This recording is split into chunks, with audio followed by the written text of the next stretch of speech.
Turanga wakilay sartaltunga na sabasababuka ni Lomalang kindergarten ngone soboni vuli mai bertau na ngone vuli mai avuni mboko ya singa binaka niko sa mana buno boga turango verata ena sana boga turango tailevo bertau mai sar so sabaka kirubia bia okay andona wikandaru binaka tatalngo ko mena bambula tu ena richone singa binaka ni ndai bolo binaka nungui tau Bolo binaka. Bolo boy? Bolo. Santi na. Wow. O din na muni? Kamil roko. Kamil roko. Pala. Turangan ni verata. Ibina na mo koro may verata. Kamil? Bunbokoy. Oh. May bunimbokoy eh? Okay, bunimbokoy koro ni wule tigo na koro dapa? Nabunimono. Nabunimono. Santi na. Iko talita ka na buli? Oh, santi. No din na mo gas na buli? Sesita. Miss na ba? Sesita. Misesita. Okay, lang talaga mai? Iyo. Iko talita ka na na bibabuliti? Iyo. Okay, sa kanukwita taki ko di bandua? Senga. Senga bandua. Salay. Nabong alip sir. Lebo talaga na kay koso may nakor. Tau. Oh, wananabo. Okay. Tapos ko?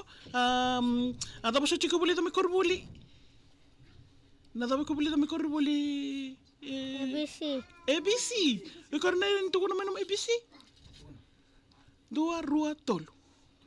A B C D E F G H I J K L M N O P Q R S T U V W X Y Z. Wow! Sanji na. Kila narorongo ninto mo makasartungan doon na turang ni Walang. Sarong binaka na mo pronunciation. Po, may Walang, may Amerika nga kiverata. Amerika konta kia verata Iko nangga sa may kameli rodia o iko na biya kata-kata ba? Turang ni Balu. Wow! Kita na tiyo mo na turang ni Walang kita nga may sotya ni Muri. Isabi kim do na kang gumay na kemani mate balun do na turang ni verata go sabi na katsartungo ko may turang ni balu ni natabo na nabuli. Daon do labo buwan na mata-mata. Na boleh sar kamili ode chiko ni bale ode talaga sinila ko mai pambula bira. Pambula man bira. Ode soti. Bulan na tutu. Ode chiko ni bale. Tal-tala. Oh, tal-tal. Ni boleh binang turangan ni tal-tal. Ode tale. Ode tale. Ode tale. Bultay-tay. Oh, tay-tay. Ni boleh binaka. Bulan-bulate. Bulate ni sam boleh binaka. Tambaro. Oh, wata kay tambaro. Boleh binaka tambaro. Gitu kun talaga bitambar nung guloloma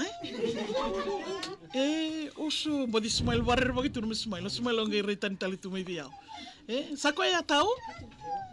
Turang tahu saban ini binakalebi kem ni sing sudo batakin na tawasin yang baki. Oni taken ni ko na maro talangan na musar sarati ko Maro taken na buli, maro binakasar na buli merane na liado na turangan ni balu.